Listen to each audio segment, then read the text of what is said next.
Today on the Worldview Bros, we discuss a very important question. In fact, this is perhaps the moral question of our age, and that is the question of abortion. We believe that this is a life and death issue. We'll be presenting our views on the matter and also some opposing views. We also have a cool game and our hate and like. This is all coming up on the Worldview Bros.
Good morning, my fellow human beings, and welcome here to the Worldview Bros. Thanks for joining us. I'm Sal, and this is my brother here, Jim, a.k.a. Slippin' Jimmy, a.k.a. Jimbo, a.k.a. Jimmy Cocoa Puff, a.k.a.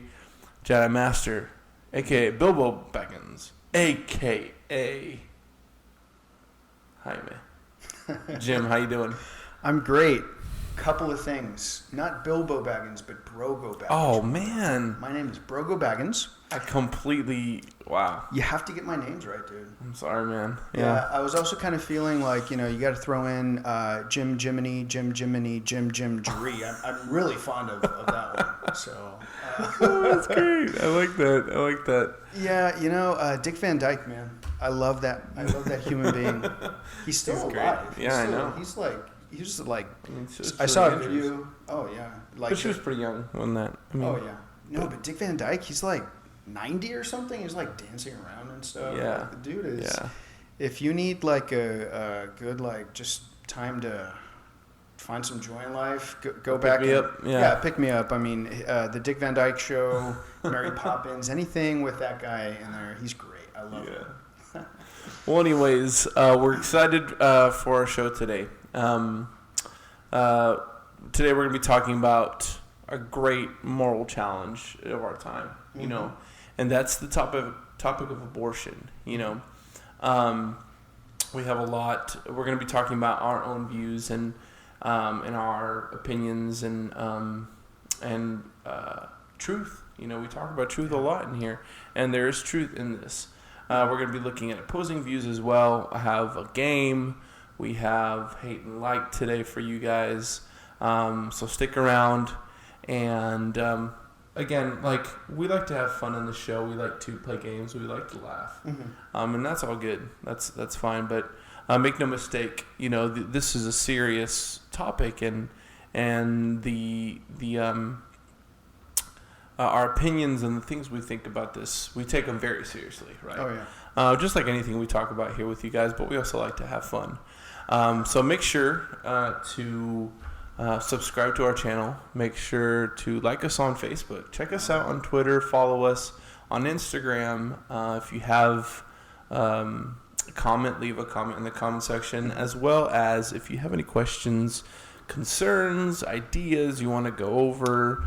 Where do we have it wrong? Where do we mess up? Let us know. Email us on the worldviewbros@gmail.com. All right. That's it. So let's kind of get into a little bit of kind of a breakdown as far as what we're going to be talking about today. Jim, can you lead us into that, please? Yeah, I think maybe the best thing to do is to just very clearly lay out what we believe about this. Mm-hmm.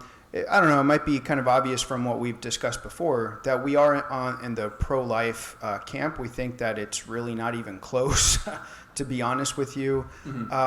And the reason that we would say that it's like not even close is because what we fundamentally rest on is the fact that we're dealing with a human being. Yep. And I know it's like if we differ on that one point, then it's really going to be difficult for us to find any common ground. So our position is actually just very simple. Whether a person is an adult or a teenager or a child or a toddler or a baby or a fetus or an embryo or a zygote, we are dealing with a human being. Okay? So, of course, we have different levels of development, different levels of maturity. Okay? And it's simply the question of when does a human life begin? We believe that a human life begins at the beginning. So we believe a human life begins at the beginning. When do we start existing as a human being? I mean, simply when we have our own set of DNA. Exactly. That's what, I mean, from a zygote, we develop into an embryo, into a fetus, into a baby, into a toddler, etc. It's the same person all the way around, simply different levels of development. I mean, and we go as far as saying conception. Oh, right. So that's when it's a zygote. Exactly. Yeah. So, but I mean, I think it's important to make sure that we right. use the wording right. Yes. It's like at conception. That's when it's a zygote, and at that moment is when there's human life. Yeah, and the point being, and again, like you said, depending on even in development, where does it start? Where is it? Yeah. I mean, does it really matter? Right. And of course, we believe that every human being has essential human rights. Mm-hmm. And the most essential human right, like the most basic of ones, is the right to life. Yeah. We do not have authority. We do not have permission to end any human life. So now, by the way, I mean, okay, so nonchalantly, that's our view, right? Look, we recognize that this has been a tricky issue in history. I mean, there has been confusion in human history about when life begins. Okay, so I know we're making it sound like it's so easy. But look, it is true that there has been confusion about it. So, for instance, if we look at English common law, was abortion allowed in English common law? Well, right, it actually was not outlawed, abortion, not until a certain period of time. It's a certain condition that was referred to as the quickening. Yeah. Okay, so it was believed that not until the mother would feel the kicks of the baby that there's say, oh look, it's kicking, so therefore now it's alive. Yeah. And so guess what common law said? Oh well, when it's kicking, when you have quickening, then you may not abort. And if you abort, that would be manslaughter. Okay. Yeah. So, by the way, Aristotle, you guys know I love Aristotle. He actually said the same thing as like what we see in English common law. He says in the Politics that there's lawful abortion and there's unlawful abortion, and that it's unlawful once he doesn't use the word quickening, but he essentially says once, I forget the term, but essentially once you see life in the baby, like once it's kicking around, oh, so now it has life, and so now you may not abort. Right? So here's the point. This is a perfect example of a situation where science does actually enlighten our views on this a little bit. Now, my point about science is that science doesn't determine our moral questions, but science does inform our moral questions. Right? Exactly. So what did Plato have in common with common law and also in common with our view? What we have in common in our view is that if we have a living human being, that it may not be killed. Right? So what we have learned with science, I mean, just taking our just regular old high school biology, is that no, you don't have to actually see it kicking. Obviously, it was alive kind of before that. Mm-hmm. Heartbeat at about 9 weeks or so, we have a heartbeat. 7 weeks. Yeah. 7 weeks? Yeah. Yeah. Okay, we'll take it back a little bit. I mean, cell division. Okay. as a zygote. It has its own DNA. Not the DNA of the mother, not the DNA of the father, but both combined, its own set of DNA. And it's already, cells are splitting up. It's developing, and not just into something random, but into a human being, into a brain. Right. So, I mean, that's really ultimately where we fall. So now, let's consider then objections to this. So, and we really don't want to straw man the pro-choice position. We want to be as upfront and try to give their best argument and see where that lands. So, okay, number one, objection. And by the way, we're starting with objections that actually are not recognizing the fetus as a person or as a human being, which actually I think we're seeing less and less of now. But anyway, So first one, a fetus is not a human being. It's a blob of tissue, a part of my body, just like a liver. Well, actually, more like tonsils. Right? Okay. I remember this when I was in high school, and I remember like even back then, like having really, it's obviously it's a subject that hits you pretty hard, and you try to develop an opinion about it. Yeah. And I think I didn't quite handle myself as best I could, but these are the arguments I remember. I remember my opponent in the debate saying, "Oh, look, an embryo is no different than like a hair follicle." Now, I know that's probably not the best thing you can say, but I don't know. Does anybody really think that an embryo is maybe just like a little blob of tissue? The obvious thing is that it's not, because a hair follicle doesn't turn into a human. Yeah, they're obviously not the same. Oh, you might say, oh, well, they're the same size. Okay, so they're the same size. That proves something? Of course not. Of course not. Now, what my argument in high school was, you know what? Even if you grant that it's not a human being, right? My point was, well, okay, but it's like about to be one. The way I thought about it is, what if you have a coupon to go to McDonald's to get a free Big Mac? So how would you like, Sal? A nice big old coupon says free Big Mac. Are you excited? It'd be great, man. How would you feel if I reach in and grab that coupon and tear it up? Oh man, that would be so sad.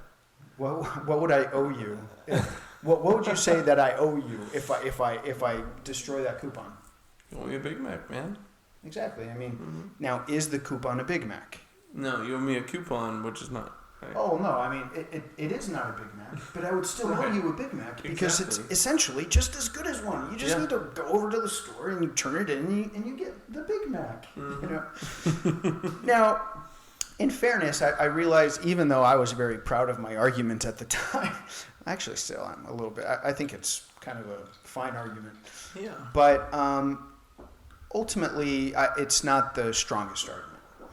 I think if it were the case that if we weren't dealing with a human being, ultimately I would have to concede, look, it's not a human being. So you aren't really doing anything immoral or drastic if you get rid of it, if you end it. Of course, because... despite my coupon argument. Yeah, because the whole point that we're trying to make is to preserve life, to preserve a human life. Yeah. And if it's without a doubt proven that it's not a human life, then there's no argument anymore. I agree. So. I agree. The argument really has to stand and fall, in my opinion, on whether we're dealing with a human being here or not. But now to answer the argument, okay, look, it's just a blob of tissue that's maybe a part of my body, just like my tonsils. Well, guys, is it really the case that an embryo is like tonsils? Because look, do you object to anybody getting their tonsils removed? Do you object? Of course not. Mm-mm. If we find a random body part, it is kind of gruesome, but if we find a random body part in my kitchen here, how would I figure out if it belongs to X person? What would we do to figure out who this random body part belongs to? I don't know, it's like a severed finger, I don't know what. We found a body part. How do I figure out who it belongs to? Well, we do a DNA test. That's the point, okay? If you remove your tonsils, sure, that's like a non-essential part of your body. Of course, it's not a problem to discard it. Because it's part of your body. It's part of your body, and it's a non-functional part. Like, I mean, by the way, if it were a functional part of your body and you're trying to get rid of it, like, what if somebody starts cutting off their arm? Like, would I go and stop them? Yeah. Yeah. Now, would it be awkward? Like, they might say, "Whoa, man, it's my body. Don't be touching my arm." Well, okay, but I mean, you started sawing off your arm. Like, I mean, you're right. This is very awkward. Okay, but I'm trying to help you out here. Yeah, you know? yeah. No, I'm not saying, but it's not equivalent, of course, with a baby. But my point is, we're not dealing with a non-essential part of your body, nor are we dealing with an essential part of your body. Of your body, yeah. We're dealing with what? We're dealing with a separate body. We're dealing with a separate body, a separate human being. That's the point. Yeah. So that's how we would answer that objection. Let's move on to the next one. All right, so the second one is a fetus is not a human being in the same way that an acorn is not an oak tree. Acorns can be discarded without moral problems, so also fetuses, right? Yeah, and that's the famous the oak and the acorn. That's the famous example. Judith Jarvis Thomson wrote a very famous essay or article, I guess, back in 1971. It's called "A Defense of Abortion," and a lot of the arguments that she uses are kind of all over the place. Everybody uses the oak and acorn example. We'll talk about the violinist. You guys might have heard of the violinist analogy. We'll get into that a little bit later. But okay, what is the problem with this example? On first inspection, I mean, it seems legitimate. When I first saw that, I have to admit, I was like, oh dang, that seems to be like a good point. Mm-hmm. What would I think of an acorn? I would just discard an acorn, right? Is an acorn the same thing as an oak tree? Of course not. So it stands to reason, I suppose, an embryo then is not a human. Where's the problem with this analogy? The problem is that the analogy is not a correct analogy. It is simply not a correct analogy. It's really more like this. I mean, what is an acorn, ultimately? Well, an acorn is a seed, right? So then you have to ask yourself, what kind of a seed is it? What kind of a seed is an acorn seed? It's an oak seed. It's an oak seed. Yeah. Oh. Okay, so what about an embryo? Is it a fish embryo? Is it a dinosaur embryo? Is it a pig embryo? No, it's a human embryo. The point is, if we look at the correct analogy, then we're going to find no problem. No. I mean, it should actually be acorn to grown, or, acorn to oak tree is actually like very small oak to developed and grown oak. Mm-hmm. And over here, small and undeveloped human over to grown and adult human. Right. That's the analogy. Mm-hmm. And either way, whether it's an embryo or an adult, it's still a human being. That's the point. So an acorn or an oak tree, yeah, we're still dealing with an oak. That's the point. So you're saying, Jim, when I see an acorn, I need to cherish this acorn, right? Yeah. I'm not trying to make jokes, but No. But here's the point. And look. Would we just discard an acorn? We wouldn't. And Frankly, that's a flaw with any kind of. No, that's fine. I mean, now if there's not a lot of, I mean, you look at your backyard, it's freaking full of acorns. That's the problem. I get that. Now, we're not going to take that same mentality with human beings. Yeah. Obviously, there's a huge difference between the dignity of a human being and the dignity of a tree, and not to diminish the way that we should cherish every other being, whether it's vegetable or animal. Okay, but the point that I'm trying to make, though, because I think we can get lost here, is what the analogy was trying to prove is that an embryo is not human. Yeah. That's the point. So this analogy does not prove that an embryo is not human. Not at all. If you look at the analogy correctly, actually it proves that an embryo is a human. Yeah. If you use the analogy correctly. So, so where do you draw the line then? You mean it like in the development? Yeah. Right? Yeah. No, and that's like, let's look at the next point, because that's exactly what we go with. So, okay, let's look at point 3. Let's acknowledge then that we are dealing with a human. But then we have the issue of development. And actually, I think this is the strongest argument on the pro-choice side. So number 3, maybe even a zygote is technically alive and human, but it is not a person because it has not developed enough. In my opinion, Sal, I think this is the strongest argument that the pro-choice side makes. Mm-hmm. They separate the idea of being human and of being a person that has inherent rights. Right. Okay. So, which I would say is both a popular and a better argument. Yeah, no, I think so. Mm-hmm. I think the more reasoned arguments go along these lines. Yeah. The problem that I have with it, like you said, is where do we draw the line then? It seems to me that we've been well served in civilization to attribute personhood to all human beings, no matter where they are in their stage of life. Okay, is a child any less of a person than an adult? What do you think? Would you say that a child is any less of a person than an adult? Of course not. Right. But who's more developed, the adult or the child? Well, the adult. I mean, I don't know too much about biology, but I mean, isn't it the case that our brain doesn't even start developing until we're like 20 or something like that? Yeah. So if you just arbitrarily go with like brain development, well, I guess then we're not fully persons, or maybe we're not 100% persons until until we're 23 or something like that. Yeah. Or, and not start, but stop developing. Or right. Yeah. Yeah. Right. Mm-hmm. And what did I say? Start? Yeah, you said it didn't start developing until 20. Oh. But it didn't stop developing. Oh. Until your 20s. Yeah. Yeah. So but yeah, of course, like that's a great point, because it's then at that point you're saying, okay, well, you're setting kind of like levels of human.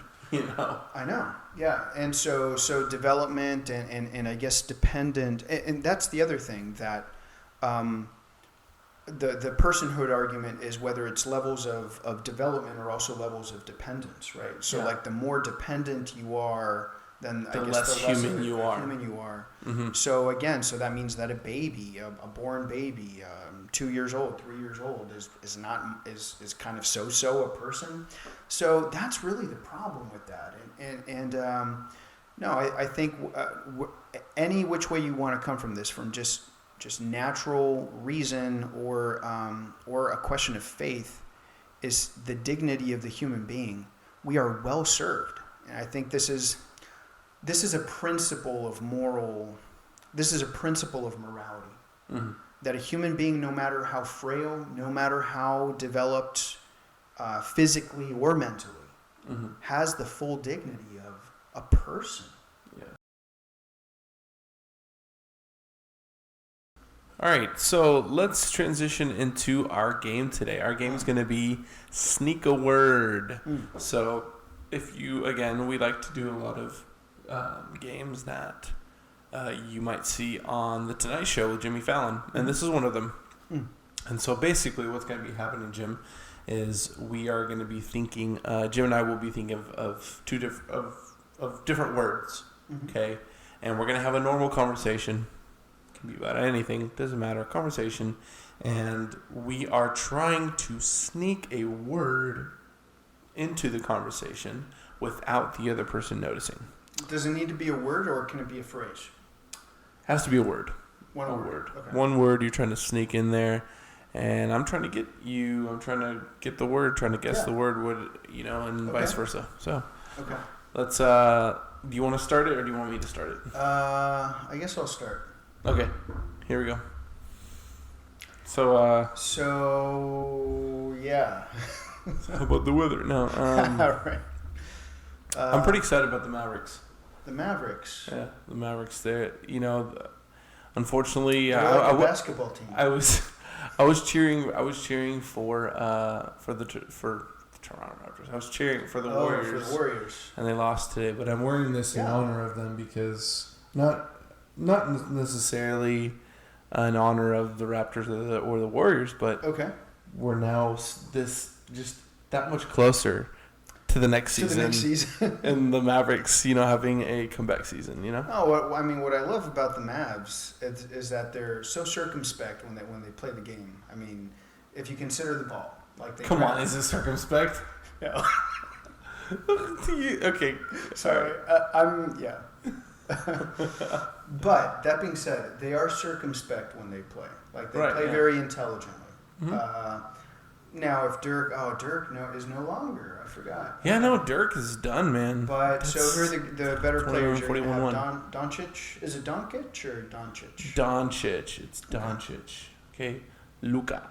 Okay. Luka Doncic. So he's a very smart Doncic. player, right? Uh-huh. So it's very characteristic of him to when he passes the ball. Yeah. That he's going to, consider its trajectory, the trajectory mm-hmm. of the pass or of the shot, or if it's going with a very high velocity or an acceleration.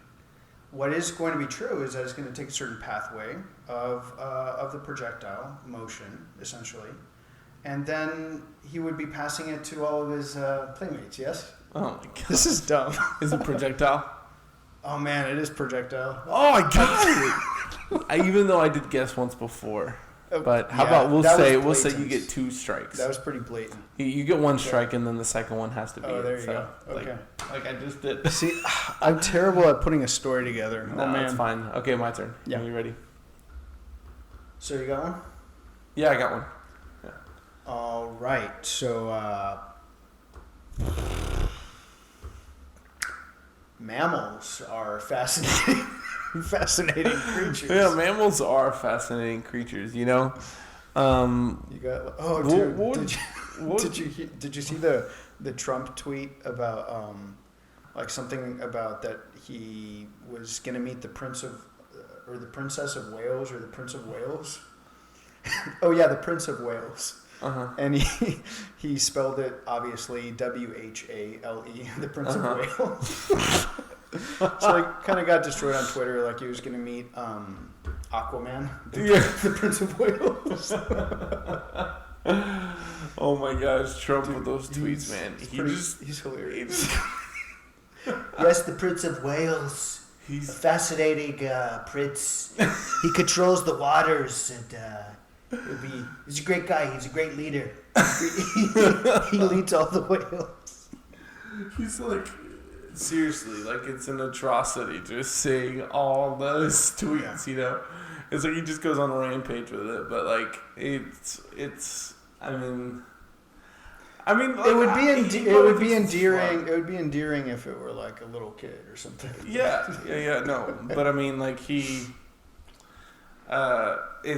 sure he has fun with it, whatever. I think it's kind of like a strategy. I think just kind of mess with people's minds. I don't know. People will speculate is he just nuts or does he have a plan and purpose to his chaos? Yeah. But mammals are very interesting. They're very large. Very large mammals. Yeah, like whales and whales. So I get it. Yeah, that was a good conversation. Was that our whole conversation? The whole conversation. Dude, you did slip it by me. Man. I can't even remember what words you used. Dude. One that seemed kind of obvious. Really? But it wasn't it. You win because I can't even remember what words you used. So I think that's an example of you winning this game. Yeah, I said atrocity. Atrocity. And you looked at me funny, but the word was actually rampage. Was that not crazy? You know enough? what? I think I was just not paying attention. Yeah. Yeah. So I win. You win. All right.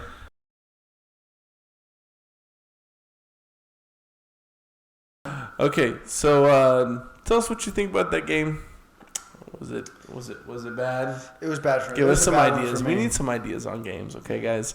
No, I think it's fun. It's a fun game, right? Okay. I want to say the same thing again. I love that one. Yeah. We'll probably start repeating some of our games. Like, I loved Whisper Challenge. Oh yeah. You know, and another one I'm terrible at. Yeah, but we need to do some fun things too. Like I want to do something that involves water and eggs and We'll see. Slap each other in the face. I don't know. Yeah, no big deal. All right. Okay, guys. So again, this is a moment to say, hey, follow us on Twitter. Check out our shenanigans. Check out our games that we maybe do outside of the show, right? Or just funny things. All right. So okay, let's get right back into it. Yeah. So again, we're looking at objections that the pro-choice side might give us in our pro-life stance, right? And so again, we looked at some objections that deal with whether the fetus, the embryo, is a human being or not. Okay. I think what we are seeing more and more of, though, Sal, is I think a lot of people on the pro-choice side are actually just acknowledging that it is a human life. But that it's still a woman's right to have an abortion. Right. And of course, just the phrase "my body, my choice." And yes, obviously, sloganeering is always a problem. I'm sure that many would want to go more into explaining what is meant by "my body, my choice." I sometimes kind of struggle. I think just kind of studying the arguments, I think I have a better feel for the argument that is made about my body, my choice. Especially with the, and I'm saying this coming from the side of, my wife, going through labor, or going through a whole pregnancy, right? And going through labor and just going through being sick and all, and everything that goes with having a child. I mean, it's not easy. It's not an easy thing. It's a definitely a toll on someone's body, on a woman's body. Yeah, and I think one reason that the passions get so that arise so in such a fiery way is we always think that we're trying to strawman the other person's argument, or that we don't recognize the struggle that a woman goes through in this case, or even why do we even have opinions if we're not women? Now I really don't put up with that argument that much. I think it's really unfair to say that half of the population cannot opine on this question. Yeah, I think that's kind of ridiculous. I mean, if we can't give arguments for the pro-life side, then all the dudes shouldn't give any arguments for the pro-choice side, and then I guess we just have all the women duke it out. Again, that seems irrational to me. Yeah. Of course, we can have opinions about this, and anyway, well, let's look at let's start with this argument. Actually, starting with an easier one, but this is a common thing that you hear.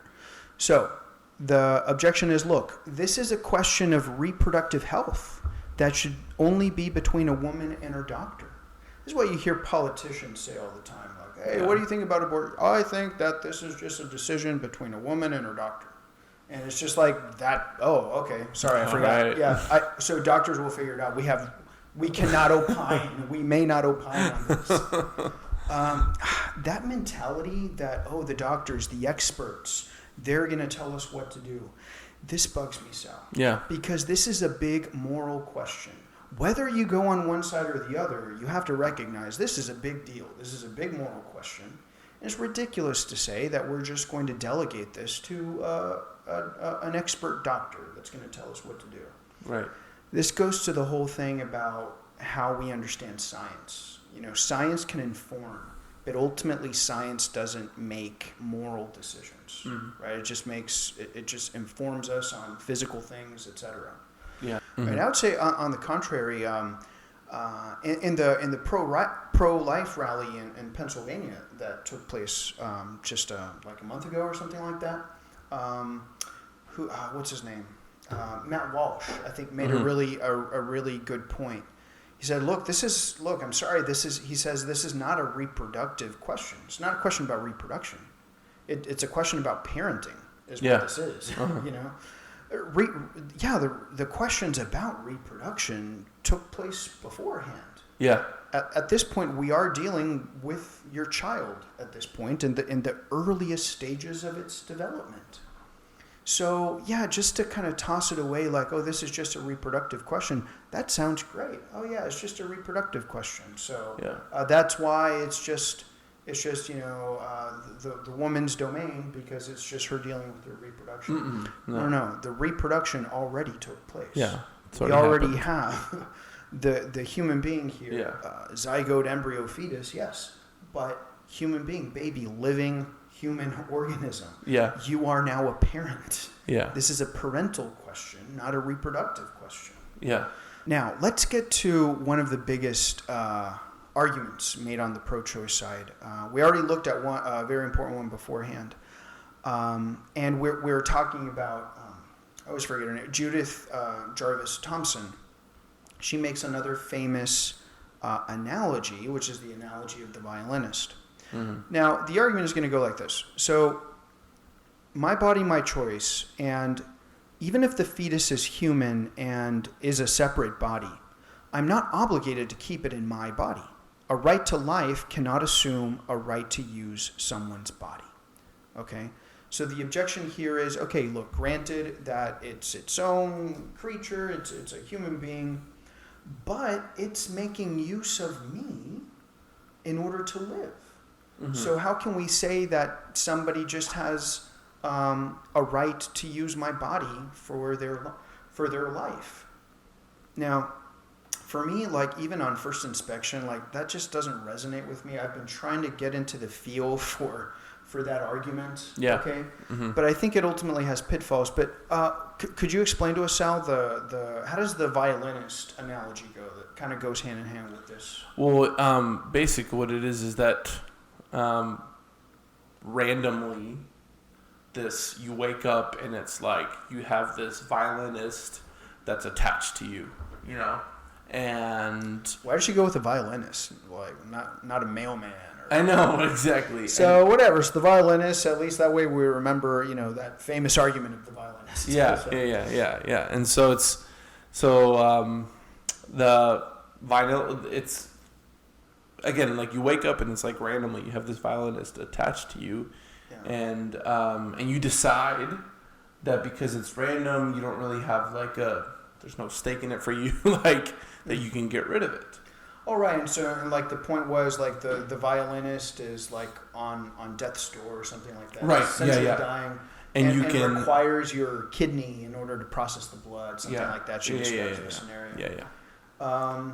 And so right. And then the doctor says, oh, well, hey, no worries. In 9 months, we can detach, and the violinist is actually going to be fine. Right. Like, I guess he was getting over the disease or whatever. Yeah. So. Now, look, what's important though is we want to look at the analogy here, and just like with the oak and acorn analogy, I think we're going to find that the analogy is not matching the situation truly, and that's where these examples really, really fail. Mm-hmm. I mean, first of all, in Thompson's telling of this story, she does in fact say that you just wake up and that this happened. Yeah. Okay? So it's just like, oh, it just happened. It just happened. Which, right away, that's one of the flaws. Is that really the reality of the situation? Of course not. Okay? Now, you might say, oh, well, like in the case of rape, it is kind of like it just happens. Okay, granted. So it looks like the scenario she's describing is just the scenario of rape. She actually does, in her article later on, she kind of grants that. Like she says, oh, well, you know, I guess that would fit in a rape scenario. Mm-hmm. But that's kind of like her way of getting the foot in the door. So if you accept this for rape, then maybe then you can accept it if it's not rape. Mm-hmm. Well, you're trying to persuade me backwards. Maybe try to persuade me in a more upfront way. That's fine. Yeah. We can answer the question about rape. Mm-hmm. Let's first go without the question of rape. Yeah. So the analogy is not fitting here. You actually did, if it's not rape, you actually do have a hand in putting yourself in this situation where you're going to have another human being attached to you. Is that fair? Right. Mm-hmm. Now, where else is the analogy wrong? That this is a random violinist. Yeah. Okay? Just a random person. No, guys, this is not going to be a random person. this person that's going to be attached to you is your child, is actually somebody who is deeply, fundamentally connected to you. And shares DNA. Shares DNA with you, is your child. I mean, should we make no distinction between a child that belongs to you versus a random person? Of course we should make a distinction. Why should we make a distinction? Because do we not say that parents are responsible for their children? So, okay, we want to say, look, child, you don't have a right to make use of my body. Well, look, I grant that that's a very personal kind of thing. Yeah. Would we make the same argument if you have a family of 2 kids and you're in the house and you say, hey, 3-year-old kid, sorry, you don't have a right to make use of my home. After all, this is my home. Yeah, you don't pay for it. You don't pay for it. No, of course you don't have a right to anything of this, so see you later. You know? Oh, that's not the same thing.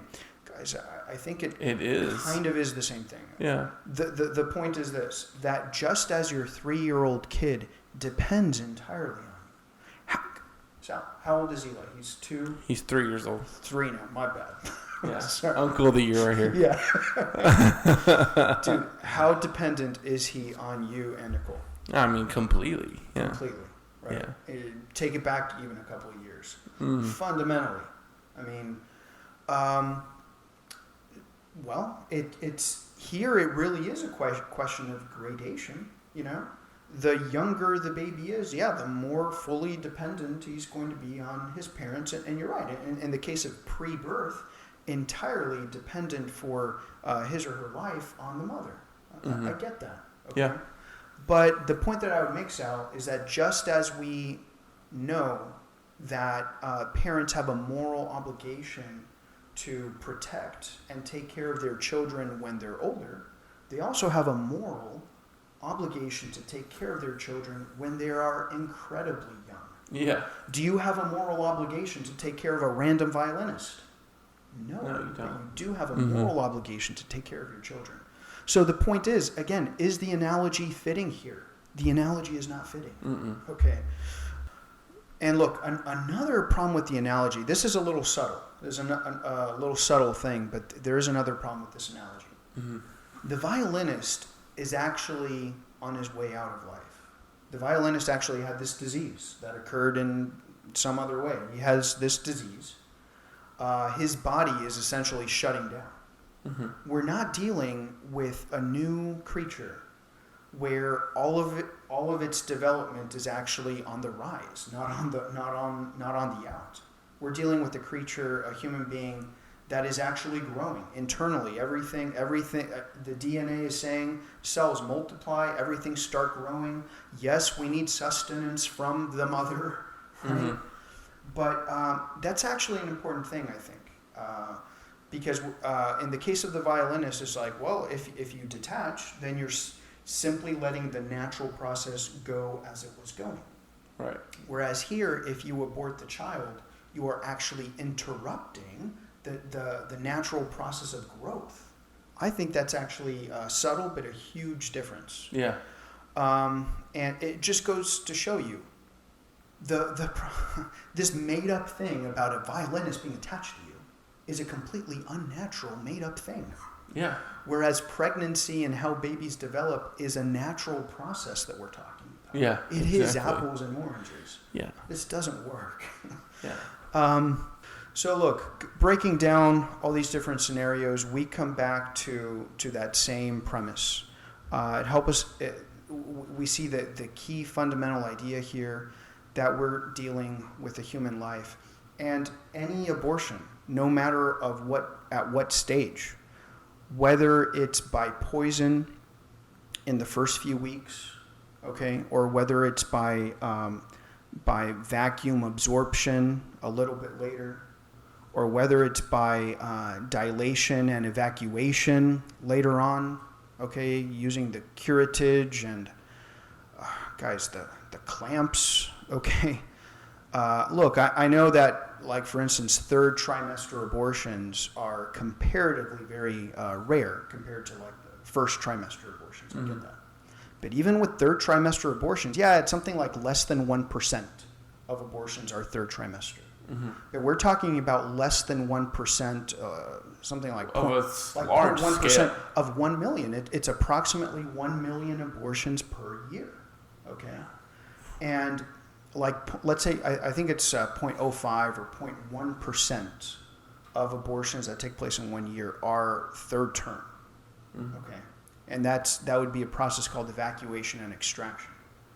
And I mean, we could go into detail about what that entails, guys, but just trust me, it's incredibly gruesome, incredibly cruel.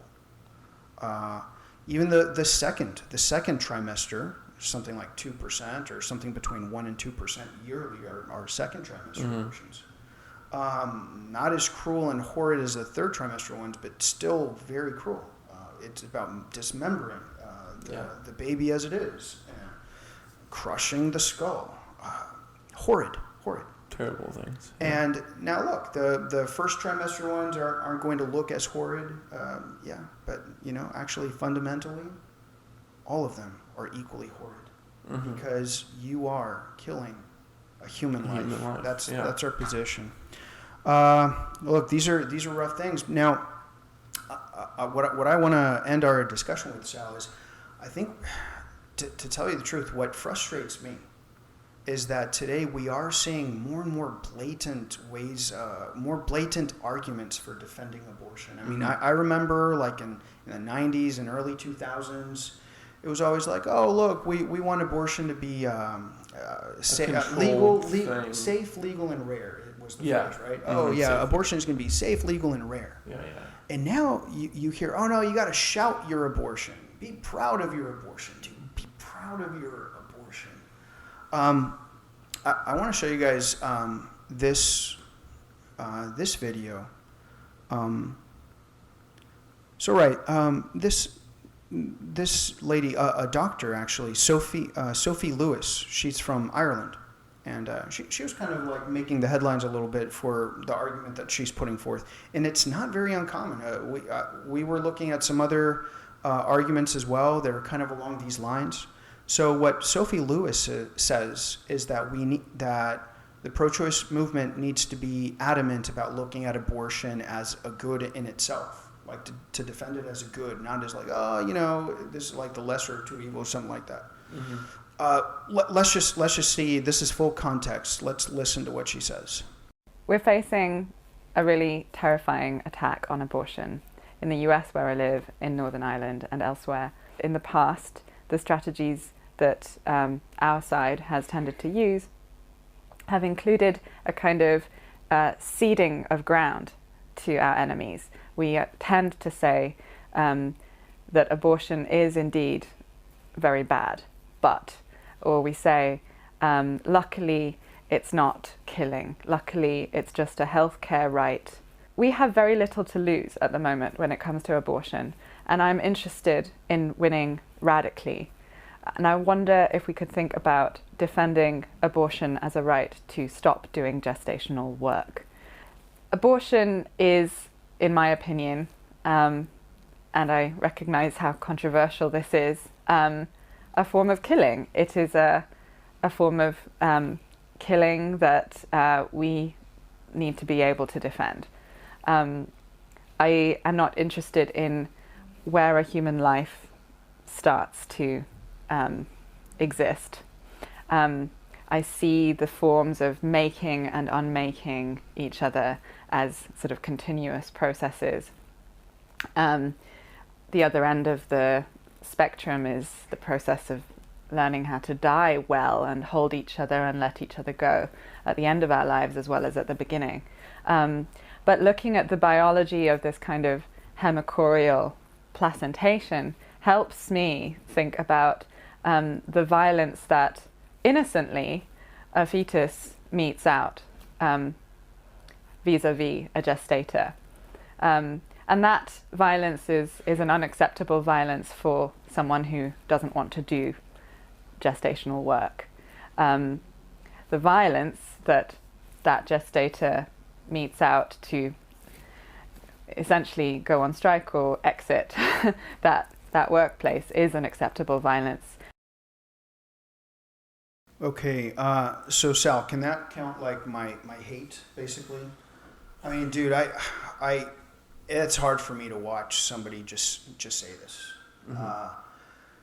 That this is, she says, this is a form of killing, and that we need to defend. So, okay, acknowledging that it's a life, acknowledging that this is a killing, and saying that it is okay. What really blew my mind, she says, I'm not interested in the question of where the life of the human being begins. Like, seriously, you're not interested? It's not important enough for you? You're not interested in the question of when the human being, I mean, and what the literal hell, dude? Yeah. I'm not interested. Oh, man, dang, you're not interested. Okay. But, guys, I want you to pay attention here. You know, this is a worldview question. She says that, no, look, it's a human being. And she says that the embryo meets out a violence to the mother and the fact that it's taking nutrients. Right. This is that worldview idea that we had discussed before, where you are at war with nature.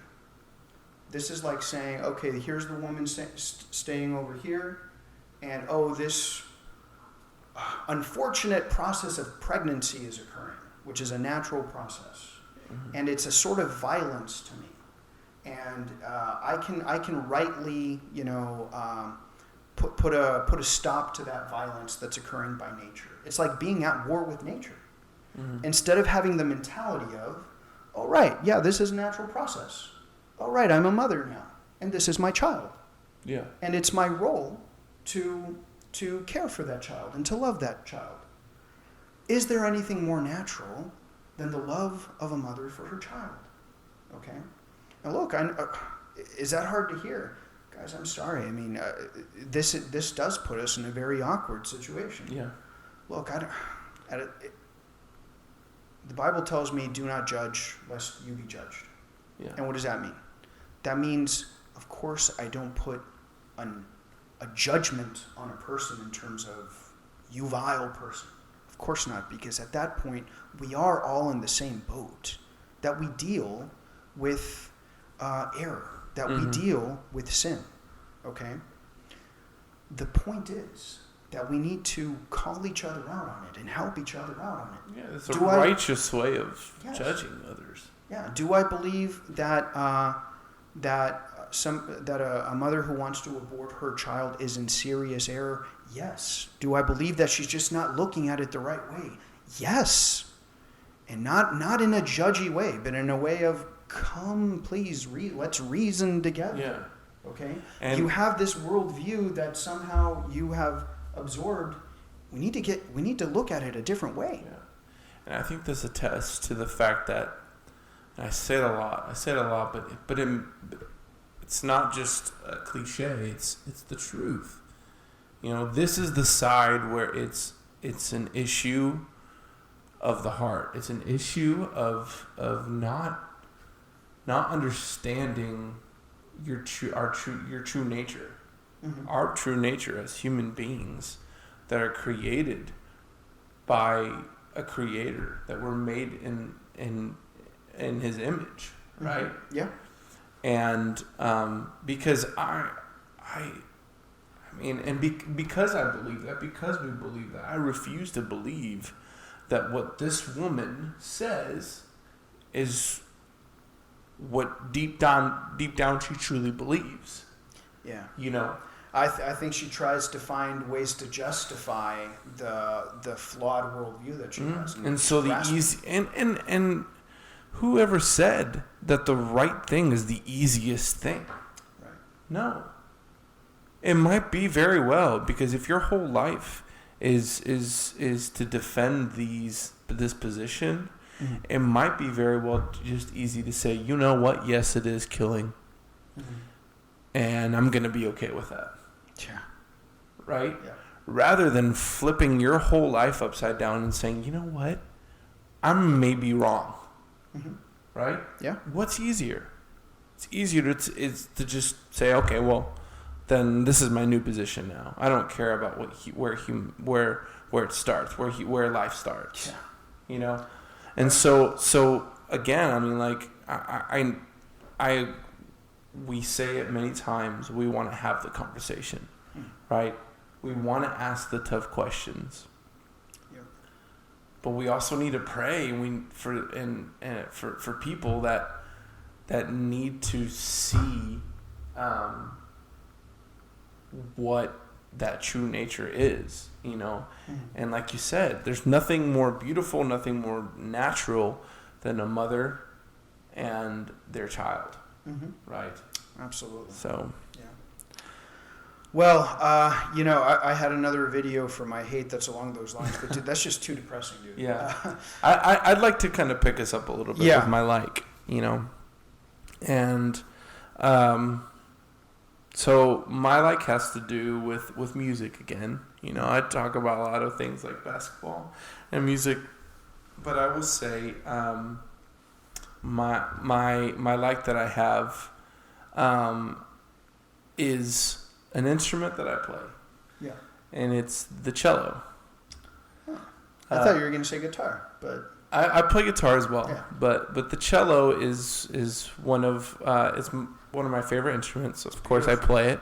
Back in 6th grade, I decided to choose the cello to play. And fun fact about the cello is that it's known to be the closest to the human voice as far as range and even tone.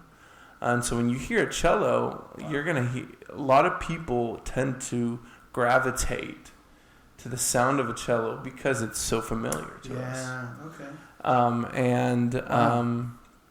So just the fact, you know, when you hear a cello, especially when it's played in tune and beautiful, you hear the overtones and you hear just this, like, just a beautiful melody, you know. It's hard to put into words. Yeah. But I just want to share with you guys just a beautiful tune that I always listen to, again, it's something that's just, again, hard to put into words, but it's been subject to my passion or my love for music, right? So.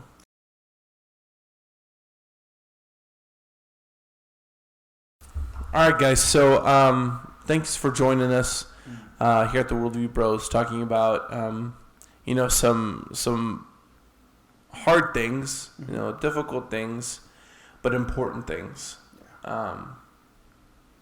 I can't stress enough how important this is to us, how important it is for it to be constantly a conversation. And again, if you are very strong in your position, the opposite position, don't feel like we're going to discard your opinions, your ideas. On the contrary, we'd like to hear them, right? We'd like to know more. No, and if I can jump in, I know that's something that people say, right? Like, oh no, yeah, tell me what. I want to emphasize that I seriously mean that. I mean, it would be helpful if you give us a better argument for abortion, right? Because then what will happen is then maybe we think about it and we give you an even better argument for the pro-life position. Yeah. And maybe that forces you, oh, dang, okay, well, maybe I need to find an even better position. Seriously. I mean, when talking about basketball, Sal, do you think the dream team likes to play against, high school basketball players? No. They want to play against better teams because how do they get better?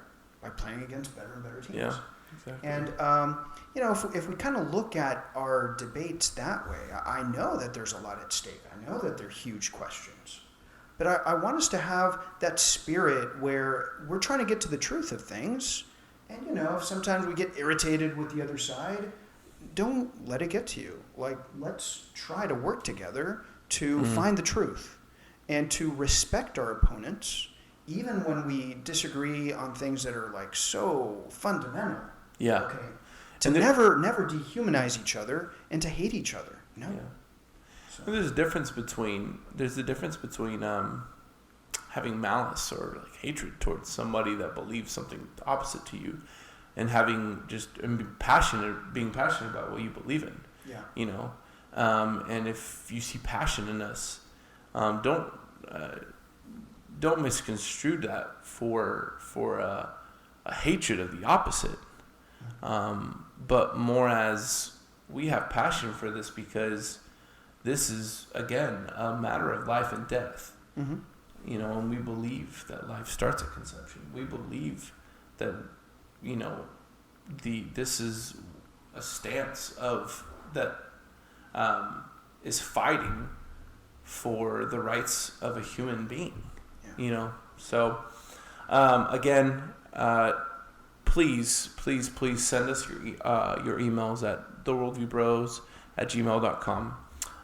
Leave us a comment. As long as it's a conversation, you know.